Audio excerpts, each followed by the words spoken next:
యోబు గ్రంథము 3వ అధ్యాయము. ఆ తరువాత యోబు మాట్లాడ మొదలుపెట్టి తాను పుట్టిన దినమును శపించెను. యోబు ఇలాగు అనెను: నా తల్లి గర్భద్వారంలో నాది మూయనందుకును, నా నేత్రములకు అది బాధను మరుగు చేయనందుకును నేను పుట్టిన దినము లేకపోవునుగాక. మగపిల్ల పుట్టినని ఒకడు చెప్పిన రాత్రి లేకపోవునుగాక. ఆ దినము అంధకారమగునుగాక. పైనుండి దేవుడు దాని నెంచకుండునుగాక. వెలుగు దాని మీద ప్రకాశింపకుండునుగాక.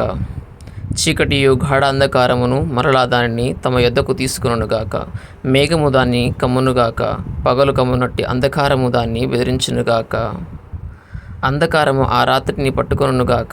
సంవత్సరపు దినములలో నేనొక దానిని అది హర్షింపకుండునుగాక.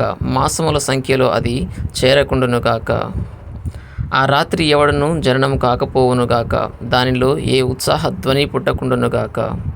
దినములు అశుభదినములని చెప్పువారు దానిని శపించుదురుగాక.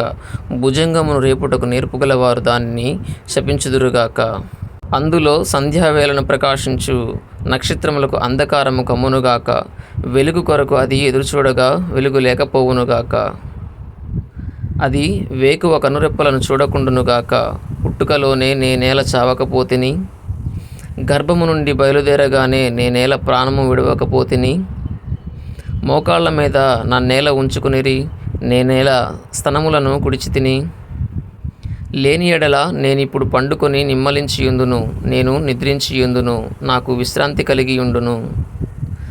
తమ కొరకు బీడు భూముల యందు భవనములు కట్టించుకొనిన భూరాజులతోనూ మంత్రులతోనూ నేను నిద్రించి నిమ్మలించియుందును.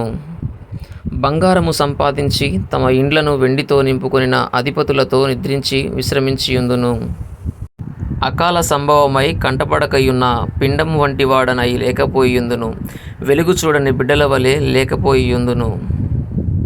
అక్కడ దుర్మార్గులు ఇక శ్రమపరచరు. బలహీనులై అలసిన వారు విశ్రాంతి నొందుదురు. బంధింపబడిన వారు కార్యనియామకుల శబ్దము వినక ఏకముగా కూడి విశ్రమించుదురు. అల్పులేమి గనులేమి అందరూ నాచుట ఉన్నారు. దాసులు తమ యజమానుల వశము నుండి తప్పించుకుని స్వతంత్రులయ్యున్నారు. దుర్దశలోనున్న వారికి వెలుగు ఇయ్యబడుటయేలా, దుఃఖాక్రాంతులైన వారికి జీవం ఇయ్యబడుటయేలా. వారు మరణమును ఉపేక్షింతురు. దాచబడిన ధనము కొరకైనట్టు దానిని కనుగొనుటకై వారు లోతుగా త్రవ్వుచున్నారు, కానీ అది వారికి దొరకకయున్నది.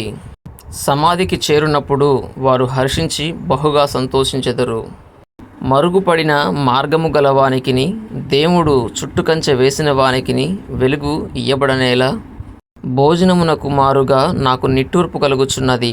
నా మొరలు నీలవలె ప్రవహించుచున్నవి.